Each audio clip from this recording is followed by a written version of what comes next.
la construcción social del conocimiento a través de los talleres de ciencia recreativa a cargo del doctor Ricardo Cantoral Uriza del CIMBESTAF. Me voy a permitir leer su semblanza.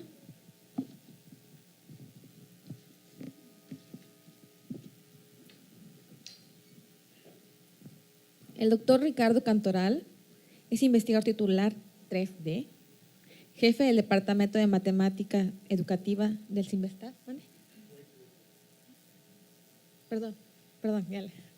Fue jefe del Departamento de Matemática Educativa del CIMBESTAF IPN, es investigador nacional del Sistema Nacional de Investigadores y fue el primer matemático educativo en ingresar a la Academia Mexicana de Ciencias. Ganó el premio Ciudad Capital Eberto Castillo Martínez 2012 en el campo de educación e impacto de la ciencia en la sociedad, premio otorgado por el Gobierno de la Ciudad de México a través del Instituto de Ciencia y Tecnología del DF. Se graduó como doctor en ciencias en la especialidad de matemática educativa por el CIMBESTAF.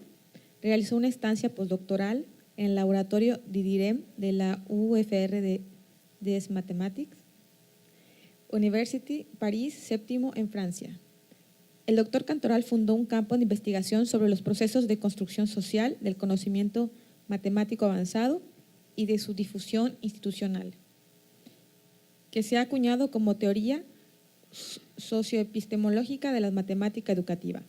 Cabe señalar que antes de sus trabajos, las investigaciones en matemática educativa ignoraban las dimensiones sociales y culturales del aprendizaje humano en el campo de las matemáticas avanzadas. Su contribución al campo radica en este sentido sobre dos grandes avenidas: la teoría metodológica, que es la apertura de un campo para las ciencias sociales en el ámbito educativo de las ideas matemáticas, y la del impacto social, su empleo para vertebrar cambios en la educación mexicana contemporánea de millones de jóvenes estudiantes y de sus profesores, tanto al nivel básico como el superior. Ha publicado más de 140 artículos de investigación en temas de su especialidad, así como 25 escritos de difusión. Es coautor de 14 libros especializados en su campo y de 15 libros de texto. Al momento ha graduado a 108 posgraduados. Sus resultados en la investigación permitieron modificar el Sistema Nacional de Formación de Profesores en México, así como las orientaciones didácticas para el Magisterio Nacional de la Educación Básica, Primaria y Secundaria, que utiliza la Secretaría de Educación Pública desde el año 2011. Gracias a sus investigaciones, se apoyó en la formulación del programa de Niños y Niñas Talento del Gobierno de la Ciudad de México, al colocar a las matemáticas y a las ciencias en contextos de construcción social altamente innovadores. Fue el fundador y primer presidente del Comité Latinoamericano de Matemática Educativa, impulsor de la Reunión Latinoamericana de Matemática Educativa y de la Red de Centros de Investigación de Matemática Educativa, y es actual director editorial de la Revista Latinoamericana de Investigación en Matemática Educativa, RELIME. Fue secretario general de la Sociedad Matemática Mexicana del 2002 al 2014 y actualmente es el vicepresidente. Bienvenido, doctor. Bueno, gracias. Muchas gracias a todas y a todos por su asistencia. Y lo primero que quisiera es, agradecer a Jesús por la invitación y hacer un reconocimiento porque, digamos, desde que conocí al licenciado Jesús Mendoza, ha estado impulsando desde frentes distintos el tema de la divulgación, la difusión, el construir una imagen pública de la ciencia, y lo he visto en más de una trinchera. Entonces, verlo hoy acá consolidando proyectos es para mí muy, muy satisfactorio. Mi paso por la divulgación y por la difusión, y ahora nosotros nos centramos más en socialización, empieza por la casualidad y termina por el oficio. En algún momento, hace muchos años, me invitaron, sin yo saberlo, a dar un curso en el ITAM a los matemáticos, al mismo tiempo que a Luis Estrada lo invitaban para darles otro curso. Y el objetivo era que él presentara una mirada de la ciencia integral para economistas, administradores, matemáticos que normalmente no tenían una mirada completa del campo. Y a mí me invitaban porque querían que diera un desarrollo conceptual, es decir, que mostrara que las ideas matemáticas se pegan unas con otras, es decir, que no se vieran como separadas. Y se nos invitó a una labor que era convencer al joven de que la ciencia, la matemática eran parte de la vida, pero era a través de cursos. Entonces, pues ambos, bueno, él ya tenía mucha más experiencia que yo en estos temas, y yo lo que hice fue pensar en cómo miraría la matemática desde el lado del que aprende. Es decir, no como productos terminados, sino cómo entiende el otro. Y ese fue el primer reto para mí, es decir, ¿qué es entender? Es decir, ¿por qué aunque yo diga una verdad, el otro pues no lo ve? Y descubrí una gran cosa para mí en esos años que era, nadie puede ver lo que no puede entender. Nadie puede ver lo que no puede entender. Por más que yo les mostrara resultados, por más que yo usara lenguajes, no había manera de que lo pudieran ver. Y lo empecé a confirmar experimentalmente. Puse radiografías de pacientes enfermos y le pedí a la gente que me dijera qué ve. Y muy pronto veía que la gente veía una radiografía, pero no podía percibir el mal, ni el estado de salud. Y luego dije, bueno, es normal porque son temas muy complicados. Entonces pinté rectas paralelas en una pantalla y se las ponía a los jóvenes y les decía qué veían. Y la gente lo que veía no eran rectas paralelas, sino veían alambres en la avenida Tlalpan. Es decir, lo que ellos construían sobre lo que yo comunicaba no era nunca lo que yo quería comunicar, nunca. Estrictamente hablando, el tema de la comunicación, que aquí dieron una charla excelente, no se lograba. Es decir, el tema no era emitir algo, sino el tema era entender qué era significarlo. Y es lo que no sabía yo hacer y no sabíamos hacer. De manera que nos propusimos algo muy ambicioso en aquellos años, que era esto. Ya logramos democratizar el acceso a la escuela. Todos los niños y jóvenes de este país pueden tener acceso a la escuela, pero no hemos logrado democratizar el aprendizaje. No es cierto que el joven que esté en la escuela y salga entienda aquello que estudió cuando termine. Ese problema de democratizar el aprendizaje me llevó a otro gran problema que hace no mucho tiempo nos permitió acercarnos a la Secretaría de Educación Pública. Son datos muy duros. De todos los jóvenes que están en situación de abandono escolar en el bachillerato en México, hoy día, uno podría pensar que lo hacen por razones estrictamente económicas o laborales o descomposición social, y van a descubrir que no. El 30% de aquellos que dejan el bachillerato lo hacen porque sus clases de matemáticas son aburridas. Y el 60% de los estudiantes lo hacen porque matemáticas y ciencias son aburridos. Si estamos hablando de un tema de abandono escolar gigante, que es una problemática social impresionante porque es lo que nutre todo lo que es narcotráfico, todo lo que es derivado de que seguimos insistiendo en comunicar algo, suponiendo que exhibiéndolo se entiende. Todos los años enseñamos lo mismo, a pesar de que sabemos que tendremos el mismo resultado. De manera que el tema de divulgación y de enseñanza van de la mano. Son temas centrales para cambiar al país. Estrictamente hablando, son temas de seguridad nacional. Miren, el 61% de los jóvenes que se van del bachillerato lo hacen por álgebra, por física, el 26% lo harán por geometría analítica y el 13% por cálculo. Y seguimos diciendo que no hay un problema de enseñanza. Es decir, fíjense el tema fino. Nadie puede ver lo que no puede entender. Entonces, ¿cómo enseño? Bueno, pues la respuesta paradójicamente fue esta. Las nociones verdaderamente complejas no se pueden enseñar, solo se pueden aprender. Pero entonces, ¿cómo hago para que alguien las aprenda? Tengo que usar divulgación, tengo que usar socialización, tengo que dar la ocasión de que experimente, que viva, ni siquiera solo a través del lenguaje, sino que su conocimiento empiece por las manos, por el movimiento. Lo que aquí he visto que es una fiesta, un festín de ideas hermosas, justo es eso lo que va a ayudar a transformar la educación. No solo el tema de la divulgación, que asume que hay un saber, que hay que hacer que la gente tema, no. ¿Cómo logramos que la población tenga esa forma de pensar también? Ese es el verdadero gran problema.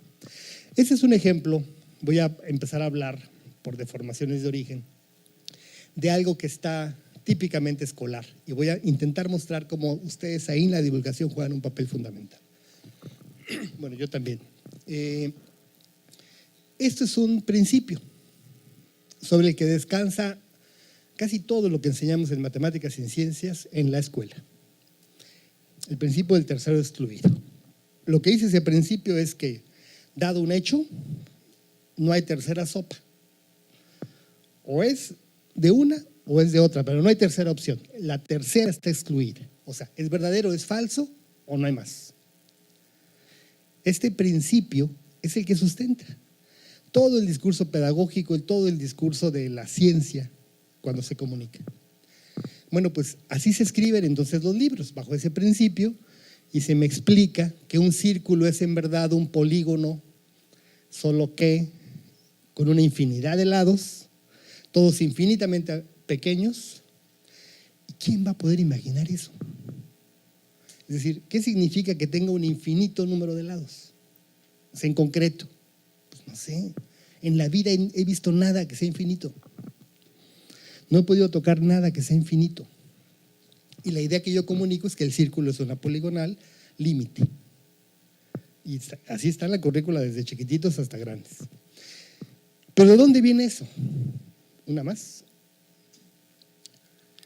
Viene de este afán de presentar a la matemática y a la ciencia como objetos puros acabados. Es decir, esta idea de que es un saber que hay que presentarle a los demás porque ya existe.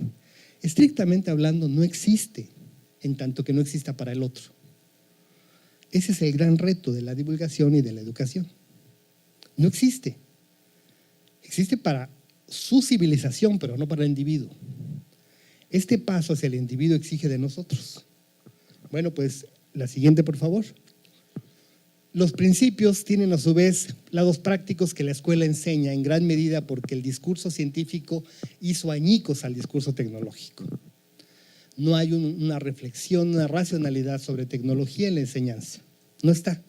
Es la racionalidad científica, el principio del tesoro excluido, la lógica aristotélica, el método, pero todo viene de acá al final de cuentas. Un principio básico, una hélice que se mueve, va subiendo una pelotita. Eso sirve para que luego se le dé vueltas a algo que permite que el agua que está abajo ahora esté arriba. Es un dispositivo tecnológico que si eso se hiciera en una clase, uno aprendería un montón de principios. Eso mismo se utiliza en la metáfora, metafóricamente en el sentido denme un punto de apoyo y mover el mundo, pero se usa en la práctica, es así como se mueven los navíos en los astilleros. Una gran palanca que mueve algo. Y eso mismo se utilizó para la guerra, máquinas para tomar el navío del enemigo y voltearlo y sumergirlo. Y esos mismos principios se usan para decir, bueno, pues cuando está muy lejos el navío, ¿qué haga? Pues hago que todos los espejos apunten en la misma dirección e incendio el navío cuando el sol se proyecta. Esas ideas que estuvieron en la tecnología, en el discurso pedagógico, no importa si es divulgativo o educativo, no están, porque solo están los principios filosóficos, es decir, este episteme del que se hablaba. Sin embargo, las ideas científicas nacen de otra manera de ver las cosas. El dibujo que está allá arriba a la izquierda es de Faraday. Faraday no sabía cálculo, no estudió, trabajaba de encuadernador y ahí aprovechaba y leía. Y anticipó antes que Maxwell las ecuaciones de Maxwell. El dibujo de abajo es de Harvey, en la primera explicación sobre el sistema circulatorio sanguíneo, que es una metáfora del sistema rotatorio en torno de, digamos, el sistema planeta, la luna, el sol, heliocéntrico. Es decir, ¿por qué? Pues el principio es que hay algo que es cíclico. Bueno, pues ¿en qué momento estamos comunicando ideas cíclicas? Es decir, ¿cuáles son los procedimientos que podríamos socializar para que la noción de ciclo esté presente y no el concepto de sistema planetario? Esa idea es lo que es difícil de llevar a las reformas educativas, porque tienes a toda la industria editorial de otro lado, tienes fuerzas políticas que no quieren que se muevan los nombres de las materias, o sea, hay una serie de cosas ahí. Bueno, este diagrama que está acá, a mí me hizo recordar Bonfil cuando hablaba de la idea de modelo. Ese es un dibujo de Fourier.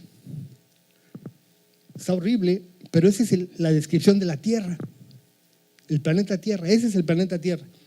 Lo que está en la horizontal es el Sol, la recta punteada, y las dos a los lados son los polos. Lo que él necesitaba de la Tierra era decir, hay algo que la calienta y en los extremos está fría. Entonces preguntaba cómo se propaga el calor en algo que sea así. No me interesa la forma de la Tierra, no necesito ver la Tierra, si necesito operar sobre la Tierra. Para eso requiero de algo que la represente y que a mí me permita describir que algo más cerca del Sol va a estar más caliente que algo más lejos. O sea, la idea de ciclo está ahí, en el dibujo. Entonces, ¿cómo puedo comunicar eso? En un video, en un folleto. O sea, la idea de ciclo. Esa es una idea fuerte.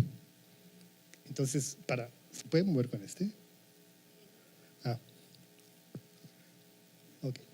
Bueno, ¿y cómo se empieza a volver escolar? Pues lo empiezan a volver principios, lo representan sin realidad, es decir, los cuerpos caen sin aire en medio. La famosa 9.8 no mide en metros sobre segundo cuadrado, no da eso en ningún lado del mundo. Si ustedes lo miden, no les da eso. Les da 9.78, 9.83. Entonces, esa idealización que la escuela maneja, es decir, ecuaciones cuadráticas en donde todos los coeficientes son enteros, no ocurre nunca. Ningún sistema real es así. O sea, esa idealización aleja tanto de las ideas verdaderamente científicas de base de la población que terminan, como dije, abandonando la escuela por esos motivos. ¿Cómo lo hace? Abstrae. Hace una abstracción y con las heurísticas arquimidianas, por ejemplo, se empieza a imaginar que las esferas matemáticas que no huelen a nada, no saben a nada, no pesan nada, las imagina que las puede poner en una balanza de mercado. Esa idea metafórica de pesar esferas es una abstracción. Bueno, cuando se quiere comunicar eso en un acto de socialización, es imposible de hacerlo pasar. La única posibilidad es que el otro tenga necesidad de pesar. Si no quiere pesar nada, no hay manera de hacer pasar la idea. Bueno, pues, entonces, para hacer diseños nosotros de intervención a través de talleres o lo que tenemos que encontrar son lo que se llamaría la buena pregunta. Es decir, ¿qué es la buena pregunta que queremos detonar para que a partir de ahí no solo doy la información, sino planteo un escenario que dé la buena pregunta? Es complicado, o sea, no es trivial, digamos. Bueno, pues por ejemplo, un ejemplo de buena pregunta. Todo mundo estudia en la escuela básica el uso horario.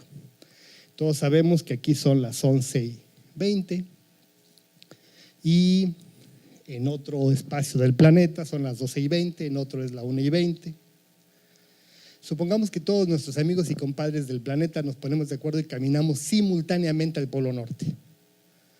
Cuando todos llegamos al Polo Norte y nos abrazamos, ¿qué horas son? Cada uno lleva una hora más.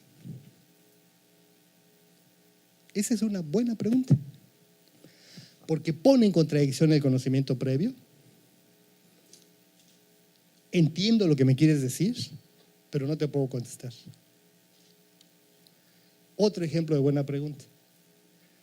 A Newton no se le ocurrió eso de la ley de la gravedad cuando le cayó la manzana, eso que narran algunas cosas. ¿Qué dirías de Maussan, no? sino en verdad narra Euler que a él se le ocurre esta idea fuerte, o sea, obviamente ya la venía pensando, cuando al ver caer la manzana voltea al árbol y ve la luna que no cae. Y se pregunta, ¿por qué cae la manzana y la luna no? O sea, la pregunta importante es ¿por qué la luna no cae? Y la respuesta fue, sí, sí cae, pero cae siempre. ¿Cómo? Pues le da vueltas. Los ciclos famosos. Entonces, esas preguntas las hemos teorizado, ese tipo de preguntas, y hemos encontrado patrones para caracterizar las preguntas y los hemos llevado en el ámbito de la investigación sobre cómo es que la gente piensa ese tipo de problemas. Escolarmente, no escolarmente, y descubrimos que el ambiente escolar era el menos propicio porque el ambiente escolar es esencialmente un ambiente de ejercicio de poder, en donde el conocimiento está de un solo lado, hay una visión unidireccional, hay sistemas de evaluación. Entonces habría que empezar a diseñar cosas que rompieran ese esquema y el espacio divulgativo es fundamental. Es más libre, digamos. No es tan libre, porque finalmente hay alguien que habla, pero es más libre. De manera que esto se modela y empezamos a encontrar regularidades. Voy a intentar dar algunas. Por ejemplo, el uso de la lengua. Yo digo, esto está más caliente que esto. Si las mezclo, por ejemplo, uno caliente y el otro frío. Si la mezclo me queda tibio. Mi lengua natural tiene formas de hablar de equilibrios construidos por la propia historia de la civilización, y esa idea de equilibrio es la que yo quiero comunicar en un aula. Pero claro, nunca lo empiezo diciendo, a ver, combinen su agua, sino empiezo diciendo que la naturaleza tiene principios y la ley de esto y la ley del otro. Es decir, la lengua natural utiliza poquitos estados, frío, tibio, caliente, no usa más. O sea, estamos utilizando 3 datos. Y si quiero hablar de algo que esté más frío, digo más frío, muy frío, pero ya no tengo palabras. Bueno, pues observen cómo tenemos posición, velocidad, aceleración y no tenemos una palabra para lo que sigue. O sea, aunque en matemáticas tenemos función, derivada, segunda derivada, tercera derivada, hasta el infinito, pero ya es abstracción, es decir, ya no es algo. Entonces, ¿cómo comunico eso que no es algo que tampoco puedo ver? La palabra tampoco alcanza. Entonces, esa otra parte tiene que ser descansada en esta idea de construcción social, que es compartir realidades. ¿Cuál es la realidad del otro? Y a partir de ahí, hacer el diseño para modificar cosas. Ahora, ¿qué ocurre con la escuela? Que la escuela va al revés un poco de nosotros. Utiliza el método de análisis regresivo y a veces, aquí no lo sé, pero lo lanzo, ustedes sabrán si sí o si no. Creo que también les puede pasar al discurso divulgativo. O sea, un error que tenemos en educación es asumir que hay un conocimiento a comunicar. Por ejemplo, yo quiero enseñar matemáticas a un niño de 10 años. Entonces, ¿qué hago con el análisis regresivo? Imagino qué va a hacer ese niño cuando tenga 30. ¿Qué va a ver en los últimos años de su estudio? Digo, lo último que va a ver es convergencia de series de tal tipo. Ok, hago el análisis regresivo. ¿Cuál es el concepto previo? Termino y digo, ok, a los 10 años debe tal cosa. Bueno, ¿y quién le preguntó al niño qué estaba pensando? El gran problema educativo es ese, que el análisis regresivo sí es un análisis lógico. En efecto, para llegar al último tengo que llegar al penúltimo, pero no es comunicable. O sea, es como enciclopédico, guarda la información, pero no es reproducible. O sea, yo no voy a aprender a hablar leyendo un diccionario. ¿Qué ocurre con los procesos mentales? Estrictamente hablando, que utilizan metáforas, heurísticas, ensayos, errores, meten la mano. Entonces, partamos del principio de que todo conocimiento empieza por las manos. Es complicado decir eso, pero aceptemos ese reto. Ahora, nuestro problema es cómo haces con las manos cosas que aparentemente no tienen que ver con las manos. La idea de número primo, por ejemplo, y así. Bueno, pues eso exige metodológicamente que los diseños que hagamos para educación, que es donde yo soy especialista, tenga que descentrar el objeto. Yo no sé si ustedes también piensen así, pero descentrar el objeto es una condición necesaria para poder alcanzar la meta de que el otro signifique. Descentrar el objeto no es quitar al objeto científico, sino es quitarle centralidad. Poner algo que acompaña al objeto que le permita al otro construirlo. Esa idea de descentración es fundamental y no es trivial, porque todos nos formamos con el análisis regresivo. Una anterior, por favor, disculpen. Descentrar el objeto me va a exigir a mí aceptar el saber del otro, por lo tanto el saber popular también es un saber. Porque no podría descentrar el objeto y ahora decirle, sí, pero usted sabe cosas que a mí no me importan.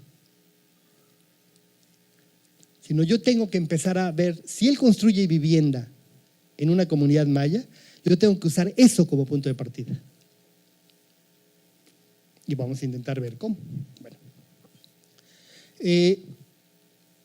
Si hago un análisis de nuestros precursores, así como se mostraba con Galileo, voy a mostrar el ejemplo de 3 libros de texto de épocas distintas que todos tratan del mismo tema. El primer momento digamos un texto del L'Hôpital, que ya es con toda la intención de difusión. Esencialmente todo es retórico, es la palabra, el elemento que vehicula ideas. La siguiente, tomó Newton, aquí digamos empiezan sincópados, empieza la idea o sincopada, empieza la idea de la pseudo representación, o sea, hay que representar el ciclo, hay que representar el cambio y finalmente aparece la definición simbólica y eso ha traído esta idea de retórico, sincópado y simbólico, ha traído como consecuencia que supongamos que el